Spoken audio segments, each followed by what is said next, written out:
السلام علیکم۔ کراچی میں آج سے گرمی کی شدت مزید بڑھے گی۔ محکمہ موسمیات نے شہریوں کو خبردار کر دیا۔ کیا آپ حالات حاضرہ سے آگاہی حاصل کرنا چاہتے ہیں؟ خبر کے پیچھے چھپے اصل حقائق جاننا چاہتے ہیں تو ابھی سبسکرائب کیجئے دل مل پاکستان کو اور ساتھ ہی گھنٹی کے نشان پر کلک کر دیں۔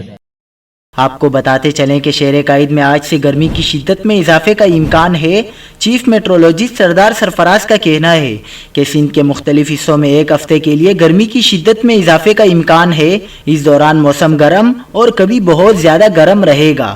کراچی میں 27 مارچ تک گرمی کی شدت بڑھنے کا امکان ہے۔ اس دوران درجہ حرارت 40 سے 42 ڈگری سینٹی گریڈ کو چھو سکتا ہے۔ چیف میٹرولوجسٹ کے مطابق ایران اور مغربی افغانستان کے قریب ہوا کا کم دباؤ موجود ہے، جبکہ مشرقی افغانستان کے قریب ہوا کا زائد دباؤ بھی بن گیا ہے۔ کم اور زائد دباؤ کے باعث کراچی میں ہواؤں کا رخ تبدیل ہو رہا ہے۔ چیف میٹرولوجسٹ سردار سرفراز نے کہا ہے کہ کراچی میں دن میں شمال مغرب سے گرم اور خشک ہوائیں چلیں گی۔ 28 اور 29 مارچ کو گرمی کی شدت کم ہو جائے گی۔ چیف میٹرولوجسٹ سردار سرفراز کے مطابق 30 مارچ سے 4 اپریل کے دوران ایک بار پھر گرمی کی شدت بڑھنے کا امکان ہے۔